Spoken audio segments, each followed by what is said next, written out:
Hi അസ്സാം വലൈക്കും welcome back. അപ്പോൾ ഇന്ന് ഞാൻ വന്നിട്ടുള്ളത് എൻ്റെ ഒരു ഫുൾ ഡേ റൂട്ടീനായിട്ടാണ്. അപ്പോൾ വീഡിയോ എല്ലാവരും മുഴുവനായിട്ട് തന്നെ കണ്ടോക്കുക. വീഡിയോയിലേക്ക് പോകുമ്പോൾ എൻ്റെ ചാനൽ ആദ്യമായിട്ട് കാണുന്നവരാണെങ്കിൽ നിങ്ങൾക്ക് എൻ്റെ ചാനൽ ഇഷ്ടമാണെന്നുണ്ടെങ്കിൽ ഒന്ന് സബ്സ്ക്രൈബ് ചെയ്യുക, കൂടെയുള്ള ബെല്ലൈക്കണും പ്രസ് ചെയ്യാം. അപ്പോൾ ഇതാ അന്നത്തെ ദിവസം രാവിലെ നെയ്പ്പത്തിൽ റെഡിയാക്കി എടുക്കലാണ്. ഉമ്മ നെയ്പ്പത്തിനുള്ള മാവെല്ലാം കുഴച്ച് വെച്ചിട്ടുണ്ട്, ഉമ്മ കറിയും ഉണ്ടാക്കിയിട്ടുണ്ട്. രാവിലെ തന്നെ ഉമ്മ അതെല്ലാം റെഡിയാക്കി വെച്ചിട്ടുണ്ടായിരുന്നു കേട്ടോ. പിന്നെ ഞാൻ ബാക്കിയുള്ളത് എന്താ പറയുക, ഞാൻ ചൂടാന്ന് പറഞ്ഞിട്ട് അങ്ങനെ ചുട്ടെടുക്കലാണ് കേട്ടോ. പിന്നെ നെയ്പ്പത്തിൻ്റെ എല്ലാം റെസിപ്പി വീഡിയോ ഞാൻ ഒരുപാട് ചെയ്തുകൊണ്ടാണ് ഞാൻ ഇതിൻ്റെ റെസിപ്പി ഒന്നും കാണിക്കാണ്ടിരുന്നത്. പിന്നെ രാവിലെ തന്നെ ആയതുകൊണ്ട് ഉമ്മയാണ് രാവിലെ ഫുഡെല്ലാം ഉണ്ടാക്കൽ. അപ്പം ആ ഒരു എന്താ പറയുക പകുതിക്കുന്ന് ഞാൻ കയറി വരുന്നതാണ് കേട്ടോ. അപ്പം ഇതാ നെയ്പ്പത്തിൽ ഓരോന്നായിട്ട് ചുട്ടെടുക്കലാണ്. പിന്നെ നെയ്പ്പത്തിരി എങ്ങനെയാണ് ഉണ്ടാക്കുന്നതെന്ന് ഞാൻ ചെറുതായിട്ടൊന്ന് പറഞ്ഞുതരാം. എങ്ങനെയാണെന്ന് വെച്ച് കഴിഞ്ഞാൽ നമ്മൾ ചോറ് വെക്കാൻ ഉപയോഗിക്കുന്ന അരി ഉണ്ടാവില്ലേ, അത് 1 കപ്പ് ഇളം ചൂടുവെള്ളത്തിൽ ആദ്യം വെള്ളം തിളപ്പിക്കാൻ വെക്കുക. നല്ലോണം തിളക്കേണ്ട ആവശ്യമില്ല. ആ ഒരു ബബിൾസ് വരുന്ന ടൈമിൽ തീ ഓഫ് ചെയ്തിട്ട് അതിലേക്ക് ഈ ഒരു അരി ഇട്ട് കൊടുക്കാം. എന്നിട്ട് അടച്ച് വെച്ചിട്ട് ഒരു 2-3 മണിക്കൂർ 2 മണിക്കൂർ അല്ലാന്നുണ്ടെങ്കിൽ 1 മണിക്കൂർ വെച്ച് കൊടുക്കാം. എന്നിട്ട് ഈ ഒരു അരി നല്ലോണം കഴുകിയിട്ട് മിക്സിയുടെ ജാറിലിട്ട് കൊടുത്തിട്ട് ഒരു മുറി തേങ്ങയും കുറച്ച് ചെറിയ ജീരകവും വലിയ ജീരകവും പിന്നെ അരമുറി ഉള്ളിയും കൂടി ഇട്ട് കൊടുക്കുക. എന്നിട്ട് തരിപ്പോടുകൂടി അരച്ചെടുക്കുക. നല്ലോണം പേസ്റ്റായിട്ട് അരയണ്ട. എന്നിട്ട് അതിലേക്ക് നമ്മൾ പത്തിരിപ്പൊടിയില്ലേ അതിട്ടിട്ട് കുഴച്ചിട്ട് ഇതുപോലെ ചുട്ടെടുക്കലാണ് കേട്ടോ.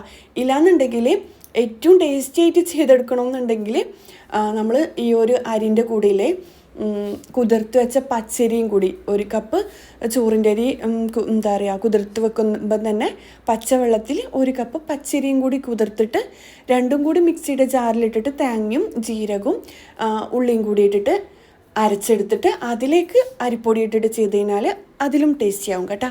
ഇതിപ്പം ചോറിൻ്റെ അരി എന്താ പറയുക ചോറിൻ്റെ അരി മാത്രം അങ്ങനെ കുതിർത്തിട്ട് ചെയ്തെടുത്തതാണ് കേട്ടോ. പൊന്നിയോ ഏതരിയായാലും കുഴപ്പമൊന്നുമില്ല. എന്നിട്ട് കുഴച്ചെടുത്തിട്ട് ഇതുപോലെ ചുട്ടെടുത്താൽ മതി. പിന്നെ ചുട്ടെടുക്കുന്ന ടൈമിൽ പരത്തുന്ന ടൈമിലില്ലേ എല്ലാ ഭാഗത്തും ഒരുപോലെ കട്ടിക്ക് പരത്തിയെടുക്കാൻ ശ്രദ്ധിക്കുക. ഇല്ലാന്നുണ്ടെങ്കിൽ ഒരു ഭാഗം തിന്നായിട്ടും ഒരു ഭാഗം തിക്കായിട്ടെല്ലാം പരത്തുവാണെങ്കിലേ എണ്ണയിലിട്ട് കഴിഞ്ഞാൽ ഇത് പൊങ്ങി വരികയും ചെയ്യില്ല, പിന്നെ എണ്ണ ഒടിക്കാനും ചാൻസ് ഉണ്ട്. പിന്നെ നെയ്പ്പത്തിരി ഉണ്ടാക്കുമ്പം നമ്മുടെ നാട്ടിൽ നെയ്പ്പത്തിരിക്ക് തീപ്പത്തിരി എന്നും പറയലുണ്ട്. കാര്യം നല്ല ഹൈ ഫ്ലെയിമിൽ നല്ല ഫ്ലെയിം ഉണ്ടാകണം, നല്ല തീയിൽ വേണം ഇത് ചുട്ടെടുക്കാൻ വേണ്ടിക്ക്. എണ്ണ നല്ലോണം ചൂടായ ശേഷം വേണം ഇത് ചുട്ടെടുക്കാൻ വേണ്ടിക്ക്, എന്നാലാണ് ഇത് പെർഫെക്റ്റ് ആയിട്ട് കിട്ടുക കേട്ടോ. അപ്പോൾ ഇതാ ഞാൻ നെയ്പ്പത്തിരി ഓരോന്നായിട്ട് ചുട്ടെടുക്കുന്നുണ്ട്. പിന്നെ ഇതിൻ്റെ കൂടെ നമ്മൾ ബീഫ് വരട്ടിയതാണ് കേട്ടോ ഉണ്ടാക്കൽ. ഇന്നിപ്പോൾ ഉമ്മ മട്ടൻ കറിയാണ് ഉണ്ടാക്കിയിട്ടുള്ളത്. മട്ടൻ വരട്ടിയതല്ല, കുറച്ച് ഗ്രേവിയോടുകൂടി കറിയാണ് ഉമ്മ ഉണ്ടാക്കിയിട്ടുള്ളത്. അതിൻ്റെ വീഡിയോയും ഞാൻ കാണിച്ചിട്ടില്ല. സാധാരണ നമ്മൾ ഉണ്ടാക്കൂലേ 2 ഉള്ളി 3-4 തക്കാളി 5 പച്ചമുളക് 6 ഇല്ലി വെളുത്തുള്ളി ഒരു ചെറിയ പീസ് ഇഞ്ചി എല്ലാം കൂടിയിട്ട് വഴറ്റിയെടുത്തിട്ട് അതിലേക്ക് മുളകും മഞ്ഞൾപ്പൊടിയും കുരുമുളകും എല്ലാം ഇട്ടിട്ട് വഴറ്റിയെടുക്കുക. എന്നിട്ട് മട്ടൻ ഇട്ട് കൊടുക്കുക. എന്നിട്ടൊരു 8 വിസിൽ വരെ എന്താ പറയുക വിസിലടിപ്പിക്കുക. അങ്ങനെയാണ് കേട്ടോ മട്ടൻ കറി. അതിൻ്റെ റെസിപ്പി ഞാൻ കാണിച്ചിട്ടില്ല, സിമ്പിളായിട്ട് ഉണ്ടാക്കുന്നതാണ്, അതുകൊണ്ടാണ് കാണിക്കേണ്ടത്. ഇനിയിപ്പോൾ ഇതാ നെയ്പ്പത്തിരിയെല്ലാം ചുട്ടെടുത്തിട്ടുണ്ട്.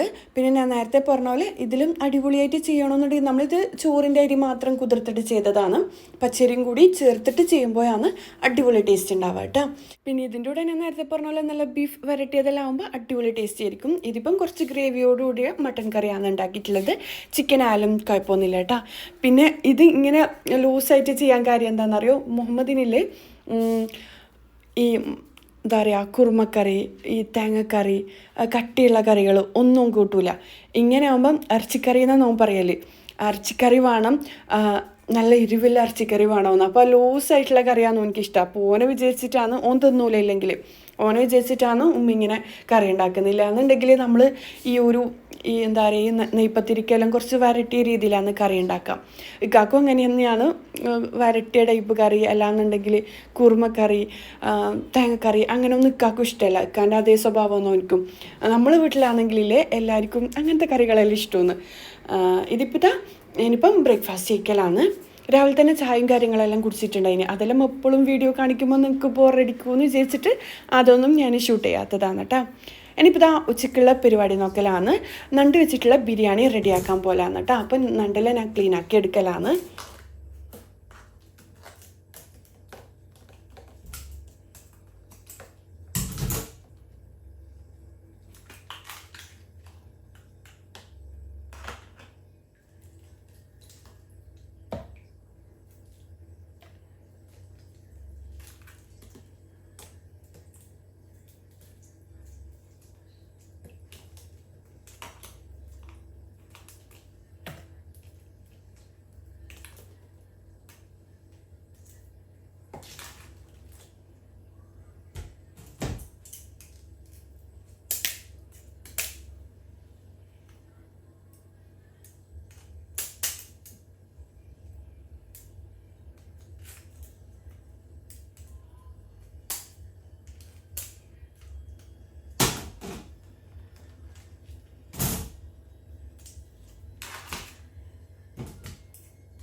അപ്പോൾ ഇതാ ഞാൻ നണ്ടെല്ലാം നല്ലോണം ക്ലീൻ ആക്കി വെച്ചിട്ടുണ്ട്.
ബിരിയാണിക്കുള്ള നണ്ടെല്ലാം ക്ലീൻ ആക്കിയിട്ട് കുറച്ച് മുളക് പൊടിയും ഉപ്പും കൂടി ചേർത്ത് മിക്സ് ആക്കിയിട്ട് ഒന്ന് ഫ്രൈ ആക്കാൻ വെച്ച് കൊടുത്തിട്ടുണ്ട്. നമ്മൾ ബിരിയാണി ഉണ്ടാക്കും ഫ്രൈ ആക്കിയിട്ടാണ് കേട്ടോ ചെയ്യൽ. ഞാനൊരിക്കൽ വീഡിയോ ചെയ്തിട്ടുണ്ടായിനി. ഇനിയിപ്പോൾ ഇതാ ഞാൻ 5 ഉള്ളി എടുത്തിട്ടുണ്ട്. അതിൻ്റെ തൊലിയെല്ലാം കളഞ്ഞെടുക്കലാണ്. ആ ഒരു ടൈമിൽ എന്താ പറയുക നണ്ടിൻ്റെ ഒരു ഭാഗം കുക്കായിട്ട് വന്നിട്ടുണ്ട്. ജസ്റ്റ് ഒന്ന് ഫ്രൈ ആക്കിയാൽ മതി. ഒരു ഹൈ ഫ്ലെയിമിൽ വെച്ചിട്ടില്ലേ അങ്ങോട്ടും ഇങ്ങോട്ടും ഒന്ന് കളർ ചേഞ്ച് ആയിട്ട് വന്നാൽ മതി കേട്ടോ. അതിൻ്റെ ഉള്ളിൽ കുക്കാവേണ്ട ആവശ്യമൊന്നുമില്ല. ജസ്റ്റ് ആ ഒരു നണ്ടിന് ഒരു എന്താ പറയുക കുക്കായൊരു എന്താ പറയുക ഫ്രൈ ആയ ഒരു സ്മെല്ലുണ്ടായാൽ മതി. നല്ല ടേസ്റ്റിയാണ് ബിരിയാണി ഉണ്ടാക്കി കഴിഞ്ഞാൽ ഫ്രൈ ആക്കിയിട്ട്. അപ്പോൾ ഇതാ അങ്ങനെ ഫ്രൈ ആക്കി എടുക്കലാണ്. സെയിം ഇതുപോലെ തന്നെയാണ് കേട്ടോ നമ്മൾ ചെമ്മീനും ചെയ്യുക. ഇൻഷാ അല്ലാ ചെമ്മീൻ ബിരിയാണി റെസിപ്പി ചെയ്യണോ ഇർഫാനാന്ന് നാട്ടിൽ നിന്ന് എന്നോട് ഒരാൾ കമൻറ്റ് ചെയ്യുന്നുണ്ട്. ഇൻഷാ അല്ലാ ഞാൻ ചെയ്യാം കേട്ടോ. സത്യം പറഞ്ഞാൽ എനിക്ക് ടൈം ഇല്ലാത്തതുകൊണ്ടാണ്. ഇൻഷാ അല്ലാ എന്തായാലും ഞാൻ ചെയ്യും. എനിക്കിതാ എന്താ പറയുക രണ്ടും കൂടി ഫ്രൈ ആക്കാൻ വെച്ച് കൊടുത്തിട്ടുണ്ട്. 2 വലിയ തക്കാളിയാണ് കേട്ടോ എടുത്തിട്ടുള്ളത്. ബിരിയാണിക്കില്ലേ കൂടുതൽ തക്കാളിൻ്റെ ആവശ്യമില്ല. കാര്യം തക്കാളി കൂടിക്കഴിഞ്ഞാൽ കളറേ ചേഞ്ച് ആയിട്ട് പോകും. ബിരിയാണീൻ്റെ ആ ഒരു കളറ് നല്ലൊരു ഭംഗി ഉണ്ടാവില്ല കാണാൻ വേണ്ടിക്ക്. അതിന് പകരം നമ്മൾ തൈരും ചെറുനാരങ്ങയും പിഴിഞ്ഞെടുത്താൽ മതി കേട്ടോ. 3-2 തക്കാളി മതി. 5-10 എന്താ പറയുക പച്ചമുളക് വേണം. 1 ബൾബ് വെളുത്തുള്ളിയും 2 ഇഞ്ച് വലുപ്പത്തിൽ 2-3 ഇഞ്ച് വലുപ്പത്തിൽ ഇഞ്ചിയും കൂടി വേണം കേട്ടോ. പിന്നെ നമ്മൾ ചിക്കന് ഇടുന്ന അത്രയും ഇഞ്ചി വെളുത്തുള്ളി പേസ്റ്റ് വേണ്ട കേട്ടോ. എന്താ പറയുക ഈ ഒരു നണ്ടും ചെമ്മീനെല്ലാം ഉണ്ടാക്കുമ്പോൾ. ഇനിയിപ്പോൾ ഇതാ വിജീസെല്ലാം ഞാൻ കഴുകിയെടുക്കലാണ്. പിന്നെ ഞാൻ നണ്ട് കഴുകുന്ന ടൈമിലില്ലേ കുറച്ച് വിനെഗർ ഒഴിച്ചിട്ട് ഒരു 5-10 മിനിറ്റ് വെച്ച് കൊടുത്തിട്ടുണ്ടായിന്. 1-2 ടേബിൾ സ്പൂൺ. അതുപോലെ തന്നെ വെജീസും കഴുകുന്ന ടൈമിൽ 1-2 ടേബിൾ സ്പൂൺ വിനെഗറിൽ കുറച്ച് ടൈം വെച്ച് കൊടുത്തതിനാൽ വെള്ളത്തിൽ വെച്ച് കൊടുത്തതിനാലില്ലേ അതിൻ്റെ ആ ഒരു എന്താ പറയുക നല്ല അഴുക്കുണ്ടാവില്ലേ നണ്ടിനെല്ലാം. ശരിക്കും നണ്ടെല്ലാം ക്ലീൻ ആക്കുമ്പം ഒരു ബ്രഷെല്ലാം ഉപയോഗിച്ചിട്ട് അതിനായിട്ട് ഒരു ബ്രഷെല്ലാം വെച്ചിട്ട് അത് ഉപയോഗിച്ചിട്ട് ഒന്ന് ഉരച്ചിട്ട് ക്ലീൻ ആക്കി കഴിഞ്ഞാൽ നല്ലതാണ് കേട്ടോ. നല്ല കച്ചറുണ്ടാവും നണ്ടിനെല്ലാം. ഇനിയിപ്പോൾ ഇതാ ഞാൻ ഉള്ളിയെല്ലാം കട്ടാക്കി എടുക്കലാണ്. 5 ഉള്ളി എടുത്തിട്ടുണ്ട് കേട്ടോ. 3 ഉള്ളി എന്താ പറയുക നണ്ടിൻ്റെ മസാലയിൽ ഇട്ട് കൊടുക്കാനും 2 ഉള്ളി ഫ്രൈ ആക്കി എടുക്കാൻ വേണ്ടിക്കും.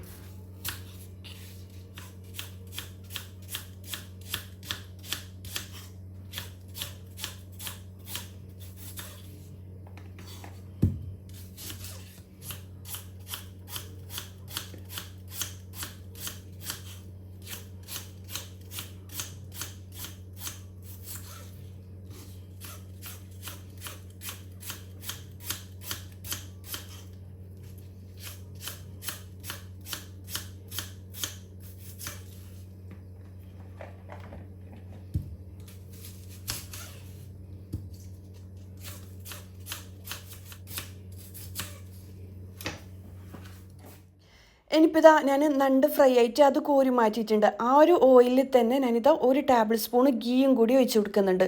നണ്ട് ഫ്രൈ ആയിട്ട് വന്ന ഓയിൽ ഉണ്ടാവില്ലേ, അതിലേക്ക് ഒരു ടേബിൾ സ്പൂൺ ഗീ ഒഴിച്ച് കൊടുക്കുക. പിന്നെ നണ്ട് ഫ്രൈ ആക്കാൻ ഇടുമ്പില്ലേ കുറച്ച് മുളക് പൊടി മാത്രം മതി കേട്ടോ. നമ്മൾ സാധാ ഫ്രൈ ആക്കുന്ന പോലെ ഒരുപാട് മുളക് പൊടിൻ്റെ ഒന്നും ആവശ്യമില്ല. ഒരു ടീസ്പൂണെല്ലാം മുളക് പൊടിയും ആവശ്യത്തിന് ഉപ്പും കൂടി ചേർത്തിട്ട് മിക്സ് ആക്കിയിട്ട് ഫ്രൈ ആക്കാൻ ഇട്ട് കൊടുത്താൽ മതി. എന്നിട്ട് എന്താ പറയുക, ആ ഓയിലാണ് ഗീ ഒഴിച്ച് കൊടുക്കുന്നത്. ഗീയും കൂടി ചൂടായിട്ട് വന്നു കഴിഞ്ഞാൽ ഇതിലേക്ക് 3 ഉള്ളി ഇട്ട് കൊടുക്കുക. ഞാനിപ്പം 1 കിലോ നണ്ടിൻ്റെ അളവാണ് കേട്ടോ പറയുന്നത്. ഉള്ളിയും കൂടി ഇട്ട് കൊടുത്തിട്ട് ആവശ്യത്തിന് ഉപ്പും കൂടി ഇട്ട് കൊടുക്കുക. ഉള്ളി നല്ലോണം കുക്കായിട്ട് വരണം. ഈ ഒരു ബിരിയാണിയിലും റെഡിയാക്കുമ്പോൾ ഉള്ളിയും തക്കാളിയിലും നല്ല പേസ്റ്റായിട്ട് വന്നു കഴിഞ്ഞാൽ ഒരു പ്രത്യേക ടേസ്റ്റ് ഉണ്ടാവും. അപ്പോൾ ഇതാ ഞാൻ എന്താ പറയുക അടച്ച് വെച്ച് കുക്കാക്കി എടുക്കലാണ്. ആ ഒരു ടൈമിൽ നെയ്ച്ചോറിലേക്കുള്ള പരിപാടിയും നോക്കലാണ് കേട്ടോ.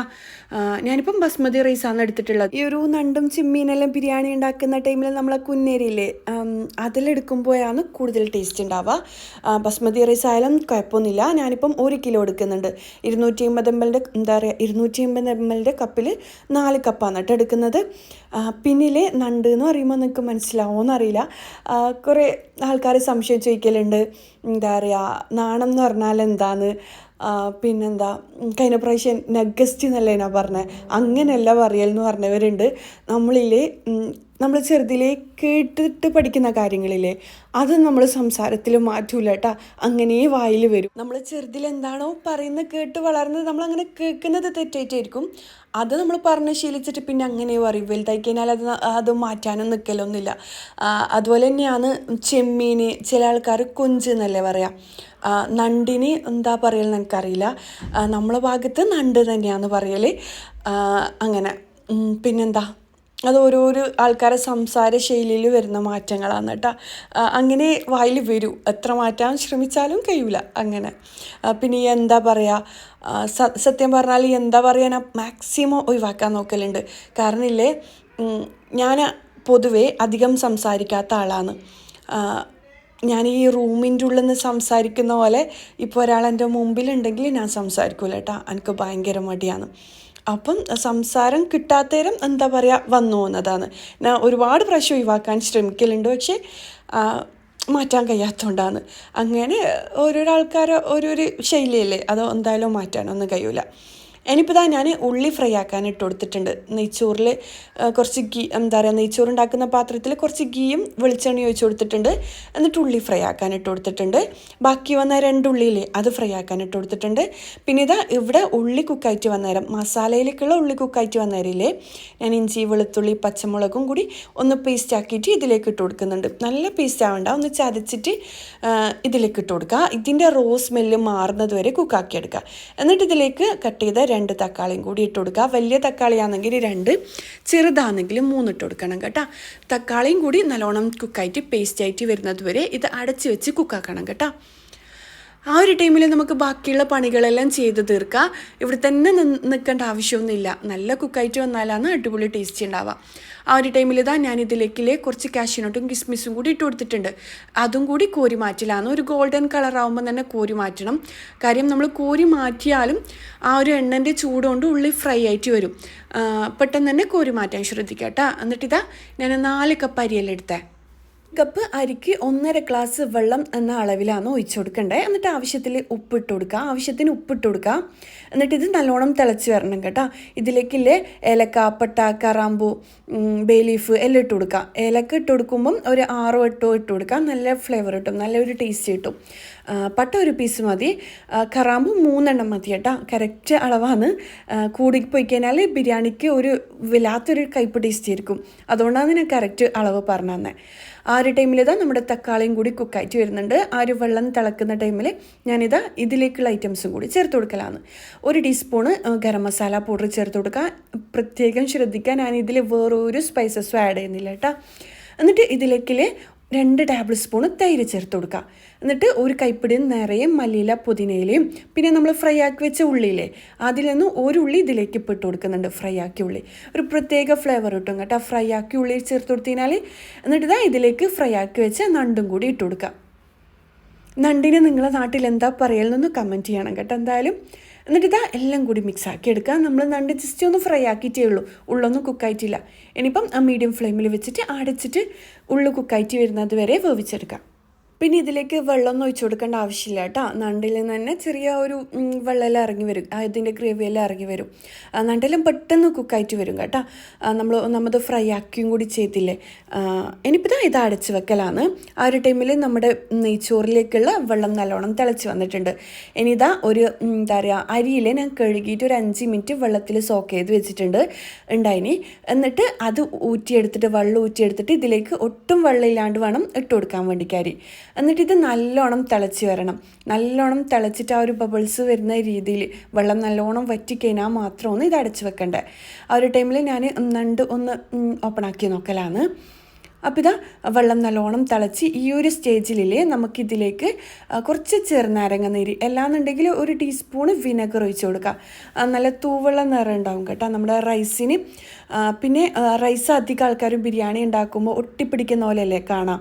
അതെന്തിട്ടാന്ന് വെച്ച് കഴിഞ്ഞാൽ വെള്ളം കറക്റ്റ് ആവാത്തതും ഓയിൽ കുറഞ്ഞതും എല്ലോന്ന്. അപ്പം നമ്മളിൽ ഉണ്ടാക്കിയെടുക്കുമ്പം ഞാൻ ഈ പറഞ്ഞ കറക്റ്റ് അളവിൽ ചെയ്തെടുക്കാം കേട്ടോ. ഞാനിപ്പോൾ കുറച്ച് ചെറുനാരങ്ങയും കൂടി പിഴിഞ്ഞ് കൊടുക്കലാണ്. എന്നിട്ട് ഈ ഒരു സ്റ്റേജിൽ തന്നെ ഹൈ ഫ്ലെയിമിൽ അതുവരെ വെച്ച് കൊടുക്കണം. ഈ ഒരു സ്റ്റേജിൽ നമുക്ക് ലോ ഫ്ലെയിമിൽ വെച്ചിട്ട് എല്ലാം കൂടി മിക്സ് ആക്കിയിട്ട് അടച്ച് വെച്ചിട്ട് ഒരു 10 മിനിറ്റ് കുക്കാക്കി എടുക്കുക. 10-15 മിനിറ്റ്. അപ്പോഴേക്കും അടിപൊളി നെയ്ച്ചോറ് റെഡിയാവും കേട്ടോ. അതിൻ്റെ ഇടയിൽ മിക്സാക്കി കൊടുക്കേണ്ട ആവശ്യമില്ല. ലാസ്റ്റ് ഈ ഒരു മിക്സാക്കൽ മാത്രം മതി കേട്ടോ. ചില വീഡിയോയിൽ കാണലുണ്ട് ഇടയിലൊന്ന് മിക്സാക്കി എടുക്കുന്നതെല്ലാം അരി പൊട്ടിപ്പോവാൻ ചാൻസ് ഉണ്ടാവും. അങ്ങനെയൊന്നും ചെയ്യേണ്ട ആവശ്യമില്ല. ഇതിങ്ങനെ തന്നെ വെച്ച് കൊടുത്തു കഴിഞ്ഞാൽ പെർഫെക്റ്റായിട്ട് കുക്കായിട്ട് വരും കേട്ടോ. അപ്പോഴേക്കും നമ്മുടെ മസാലയും കൂടി റെഡി ആയിട്ടുണ്ട്. അതിൽ ഫ്ലെയിം കൂടുതലാണ്, എന്നിട്ട് ഞാൻ ഇപ്പുറത്തേക്ക് മാറ്റി കൊടുത്തിട്ടുണ്ടായിരുന്നു കേട്ടോ. അത് മസാലയും കൂടി റെഡി ആയിട്ടുണ്ട്. അടിപൊളി ടേസ്റ്റി ആയിട്ടുള്ള മസാലയാണ്. കുറച്ച് വെള്ളം കൂടുതലായിട്ട് തോന്നുന്നുണ്ടെങ്കിൽ ഹൈ ഫ്ലെയിമിൽ വെച്ചിട്ട് വെള്ളം ഒന്ന് വറ്റിച്ചെടുക്കണം കേട്ടോ.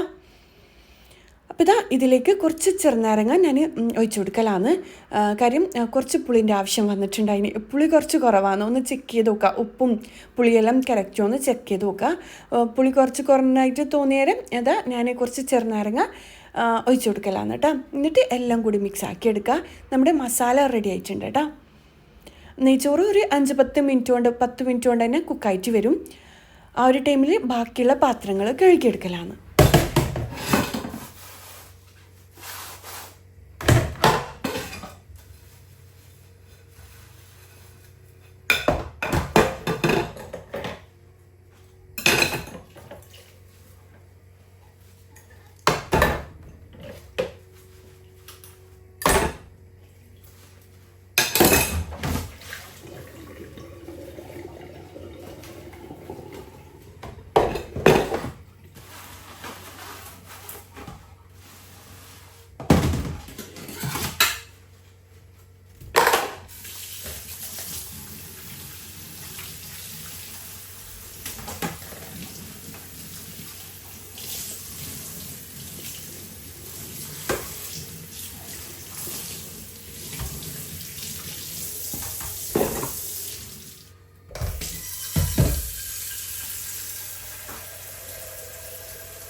അപ്പോൾ ഇതാ കിച്ചണ് മൊത്തത്തിൽ ക്ലീൻ ആയിട്ടുണ്ട്.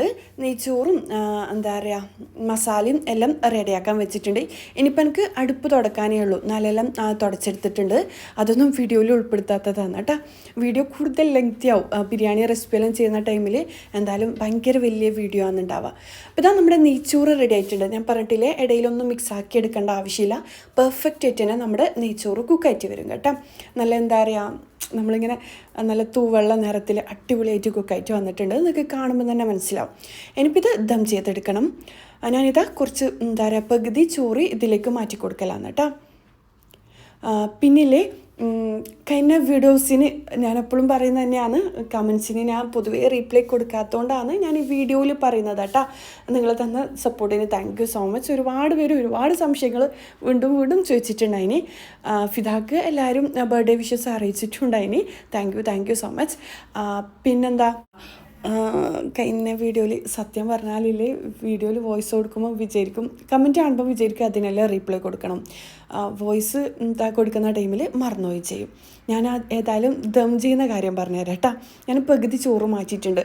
എന്നിട്ട് എന്താ പറയുക ഇതിലേക്ക് കുറച്ച് ഗീ ഒഴിച്ച് കൊടുത്തിട്ടുണ്ട്. എന്നിട്ട് മസാലയിൽ ഇതിലേക്ക് ഇട്ട് കൊടുക്കലാണ്.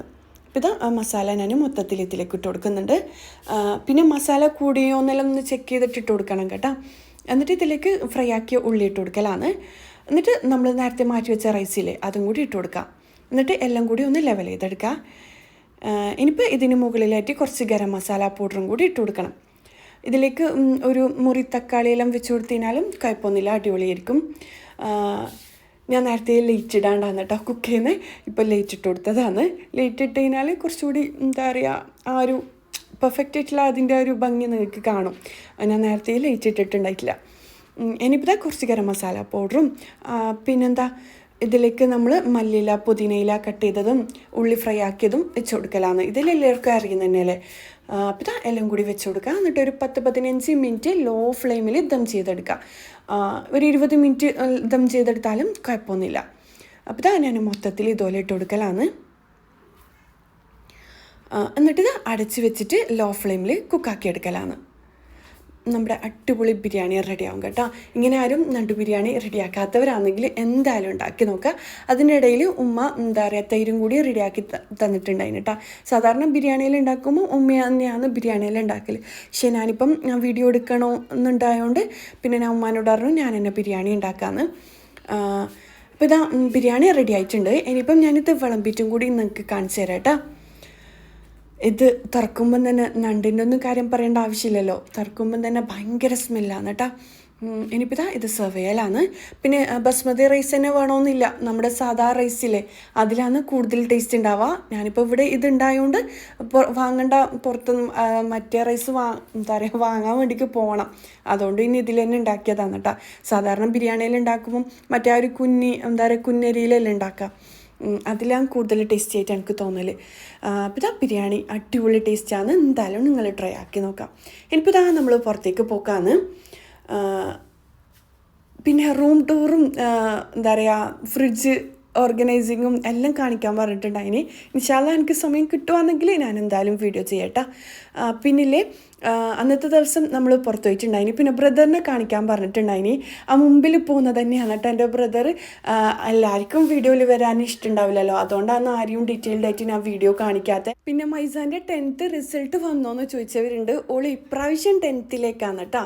കഴിഞ്ഞ പ്രാവശ്യം 9th ഉണ്ടായിട്ടുണ്ടായിന്. അപ്പോൾ ക്ലിയർ ആയെന്ന് വിചാരിക്കുന്നു. പിന്നെന്താ ഇർഫാൻ എത്ര വയസ്സിലാണ് കല്യാണം കഴിഞ്ഞതെന്ന് ചോദിച്ചിട്ടുണ്ടായിന്. ഞാനില്ലേ എൻ്റെത് 10th കഴിഞ്ഞപാട് 15 വയസ്സ് കഴിഞ്ഞപാട് കല്യാണം കഴിഞ്ഞിട്ടുണ്ടായിന്. 16ാമത്തെ വയസ്സിൽ എനിക്ക് മൂത്ത മോളും ഉണ്ടായിട്ടുണ്ടായിന് കേട്ടോ. 2007 എൻ്റെ 10th എക്സാം ആയിനെ. അപ്പോൾ അതും ക്ലിയർ ആയെന്ന് വിചാരിക്കുന്നു. പിന്നെ അതുപോലെ കുറേ കമൻറ്റ് കണ്ടിട്ടുണ്ടായിന്. വയറ് കുറയാനുള്ള ടിപ്പ് പറഞ്ഞുതരോ ഇർഫാനെന്നെല്ലാം പറഞ്ഞിട്ട് കമൻറ്റ് കണ്ടിട്ടുണ്ടായിന്. ഇൻഷാ അല്ലാഹ് ഒരു അടിപൊളി ടിപ്പുണ്ട്, ഞാൻ പറഞ്ഞുതരാം അടുത്ത വീഡിയോയിൽ എങ്ങാനും ഞാൻ പറഞ്ഞുതരാം കേട്ടോ. പിന്നെന്താ ഇനിയിപ്പോൾ നമ്മൾ പുറത്തേക്ക് പോക്കാന്ന്. പിന്നിൽ വേറൊരു ദിവസം ഇന്നത്തെ ദിവസം നമ്മൾ മാക്സി ഞാൻ പറഞ്ഞിട്ടില്ലേ മാക്സി എടുക്കണം, കുറച്ചധികം മാക്സി എടുക്കണമെന്ന്.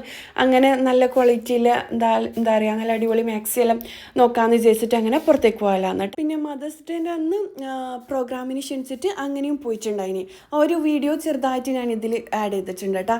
ഫുള്ളായിട്ട് വീഡിയോ എടുക്കണമെന്നെല്ലാം വിചാരിക്കും എവിടെയെങ്കിലും പോകുമ്പോൾ. പിന്നെ എല്ലാവരെയും കാണുമ്പില്ലേ ഞാനങ്ങ് ബാക്കോട്ട് പോവും. ഞാനിപ്പം വീഡിയോ ചെയ്യുമ്പം വോയിസ് ഓവർ കൊടുക്കുമ്പം അധികം ആൾക്കാർ എന്നോട് നേരിട്ട് കാണുന്നവർ ചോദിക്കുന്നതാണ്, ഇർഫാനാൻ്റെ സംസാരം കേൾക്കുമ്പോൾ വിചാരിക്കും വലിയ നല്ലോണം സംസാരിക്കുന്ന ആളാണെന്ന്. പക്ഷേ ഞാൻ നേരിട്ട് കാണുമ്പോൾ എന്താ പറയുക എനിക്ക് ഭയങ്കര മടിയാണ്. അതുപോലെ തന്നെയാണ് എന്താ പറയുക തീരുമാനങ്ങൾ എടുക്കുന്ന കാര്യത്തിലും. ഞാൻ ഇതുവരെ എൻ്റെ സ്വന്തം ഇഷ്ടത്തിനൊരു തീരുമാനം എടുത്തിട്ടുണ്ടാവില്ല. എനിക്ക് ഒരു പേടിയാണ് ഞാൻ തീരുമാനങ്ങൾ എടുത്താൽ തെറ്റിപ്പോകുന്നില്ലല്ലോ പേടിയാണ്. ഉമ്മാനോട് ചോദിക്കും, ഇക്കാനോട് ചോദിക്കും, ബ്രദറിനോട്, ഉപ്പാനോട്, ഞാൻ മക്കളോട് പോലും ചോദിക്കും എന്തെങ്കിലും ഒരു തീരുമാനം എടുക്കുമ്പോൾ. ഞാൻ ഇടയ്ക്കിടയ്ക്ക് വീഡിയോസെല്ലാം നിർത്തലില്ലേ അതെന്നിട്ടാ ഞാൻ സ്വന്തമായിട്ട് അങ്ങനെ എൻ്റെ ഇഷ്ടത്തിനൊരു തീരുമാനം എടുക്കുക അങ്ങനെയില്ല. അങ്ങനെ തീരുമാനങ്ങൾ എടുക്കില്ല, എനിക്ക് ഭയങ്കര പേടിയാണ്.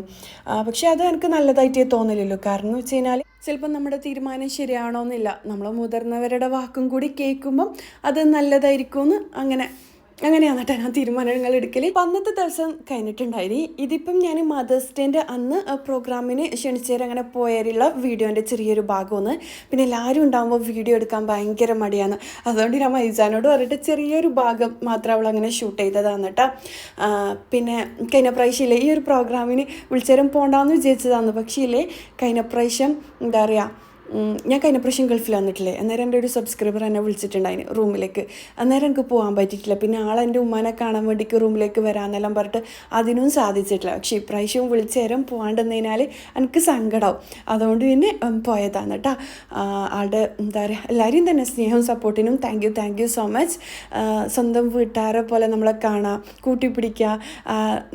എന്താ പറയുക നമ്മുടെ വീഡിയോസ് കാണുമ്പം എത്ര മടി പിടിച്ചാലും പണിയെടുക്കാൻ തോന്നുന്ന ഒരു മോട്ടിവേഷൻ കിട്ടുന്നെല്ലാം പറയുമ്പം ഭയങ്കര സന്തോഷമാണ് കേട്ടോ. സത്യം പറഞ്ഞാൽ ഞാൻ അധികം പ്രോഗ്രാമിനും കാര്യത്തിനൊന്നും പോക്കില്ല. കാര്യം ഞാൻ എൻ്റെ ഒരു പാഷൻ എന്ന രീതിയിലാണ് ഈ ഒരു വീഡിയോ ചെയ്യുന്നത്. വലിയ എന്താ പറയുക അറിയപ്പെടണം അങ്ങനെയൊന്നും എനിക്ക് ആഗ്രഹമൊന്നുമില്ല. പക്ഷേ എൻ്റെ വീഡിയോ ചെയ്യുമ്പം കുറച്ച് ആൾക്കാർക്കെങ്കിലും ഒരു മോട്ടിവേഷൻ കിട്ടുക, എന്താ പറയുക ലൈഫിൽ മാറ്റങ്ങൾ ഉണ്ടാവാന്ന് പറയുമ്പം ഭയങ്കര ഹാപ്പിയാണ് കേട്ടോ. അതുതന്നെയാണ് എൻ്റെ വീഡിയോൻ്റെ റിസൾട്ടായിട്ട് ഞാൻ കാണുന്നത്. അൽഹംദുലില്ലാ നിങ്ങളെ സ്നേഹത്തിനും സപ്പോർട്ടിനും താങ്ക് യു സോ മച്ച്. പിന്നെ ഞാൻ പറഞ്ഞിട്ടില്ലേ മാക്സി എടുക്കാൻ പോയിന്ന് അന്നത്തെ ദിവസം ഒരു നണ്ട് ബിരിയാണി ഉണ്ടാക്കിയ ദിവസത്തെ ആദ്യം കാണിച്ച ഭാഗം, അതിൻ്റെ ബാക്കി ഭാഗില്ലേ മാക്സിൻ്റെ ഡീറ്റെയിൽഡ് വീഡിയോയിലും ഞാൻ ഇൻഷാല്ലാ അടുത്ത വീഡിയോയിൽ കാണിക്കാം കേട്ടോ. ഈ വീഡിയോ കൂടുതൽ ലെങ്തി ആയിപ്പോവും. പിന്നെ മദേഴ്സ് ഡേൻ്റെ അന്ന് മൈസീമൻ എനിക്കൊരു ഗിഫ്റ്റ് തന്നിട്ടുണ്ടായിന്, അതും ഞാൻ അടുത്ത വീഡിയോയിൽ കാണിക്കാം ഇൻഷാല്ലാ. അപ്പോൾ ഇന്നത്തെ വീഡിയോ ഇത്രയുള്ള അടുത്ത വീഡിയോ ആയിട്ട് കാണിച്ചു വരയ്ക്കും ഇൻഷാ അല്ലാ. അസ്സലാമു അലൈക്കും, ബൈ.